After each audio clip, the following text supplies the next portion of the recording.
Donald Trump never claimed to honor elections. He never pledged to transfer power peacefully. This election was a fraud. It was a rigged election. There's no way we lost Georgia. There's no way. That was a rigged election. So what are we going to do here, folks? I only need 11,000 votes. Fellas, I need 11,000 votes. Give me a break. The Secretary of State, who is really, he's an enemy of the people. Someone's going to get killed. So when Trump summoned his fans to Washington after all that, after the direct threats against election officials, after the attempted violence at state houses, after Donald Trump promised them he'd walk with them to the Capitol, they believed him. They did what they thought he wanted them to do, and people did get killed. Because you'll never take back our country with weakness. We're going to walk down to the Capitol. The Capitol steps are now jammed with people. They have now taken hold of those steps. Oh, they're going in. They're going in. Go, go, go, go, go, go.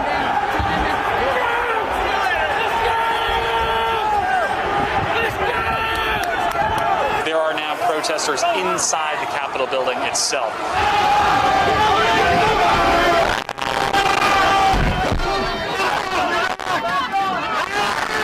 They evacuated the leadership, and then started an evacuation of House members.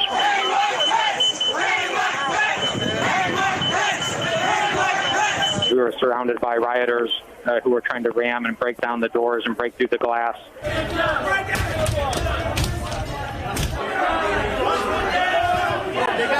The woman who was shot inside the U.S. Capitol today has died. A nation with the rule of law must apply it fairly. It's no accident that in the Trump era, we've seen an explosion of debates about law and order, about racism and favoritism, about the use of force and state killings. These are long-standing American problems, but they're certainly worse when the state is led by a man bluntly pressing autocratic plots and bigoted schemes. It is also no accident that even before Trump has left the building and lost government power, we're already hearing these calls from his allies for unity and understanding and putting divisive tasks aside. Many of those claims are best understood as criminal defenses and diversions, not a legitimate civic debate. Because the insurrection is a legal and constitutional challenge for the nation to address with justice. It is not a debate between legitimate sides. There's no talk of unity in a murder trial because it's irrelevant to pursuing justice. I mean that literally. A comment about unity would be ruled out of order at trial because the jury must determine what happened. Was it a crime?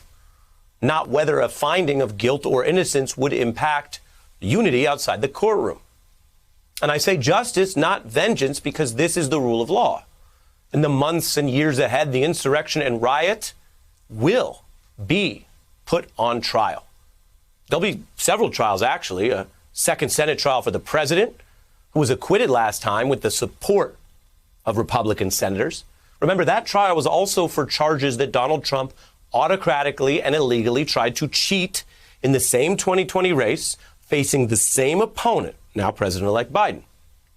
And there will be trials for the people who stormed the Capitol and attacked police and plotted to kidnap and kill elected officials, all to keep their autocrat in power.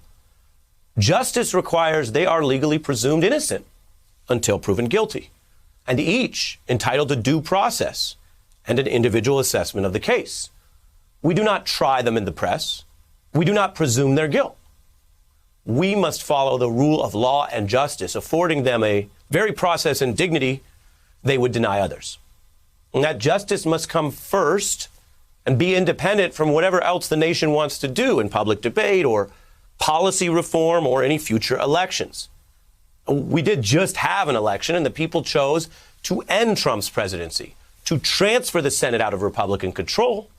And when the historically Republican state of Georgia witnessed Donald Trump's actions over these months, these last 2 months, and much of what I just reported to you, when it saw its Republican senators rush to back him at every single turn, it booted both of them for new leaders, knowing that action would also demote Trump enabler Mitch McConnell in favor of a Democratic Senate. Trumpism escalated steadily over these years. But so did a firm rebuttal and rejection of it. And when justice is done, the nation may also want to keep in mind the truth that is the backdrop for everything we just showed you factually tonight. Who stood where? Who bears some responsibility? As people in the future decide whom to choose, as these politicians seek more power from you in the future. Choose wisely. Your life may depend on it. Clearly, the president was making a joke.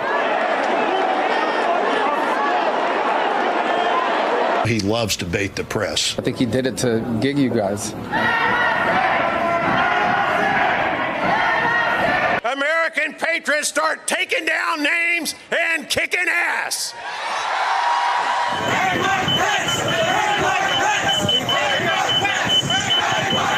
Let's have trial by combat. We're going to have to fight much harder. I remember guys chanting, like, kill him with his own gun.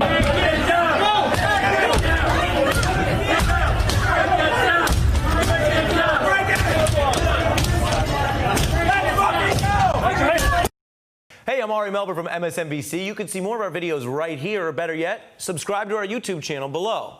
You could have been anywhere in the world, but you're here with us, and we appreciate that.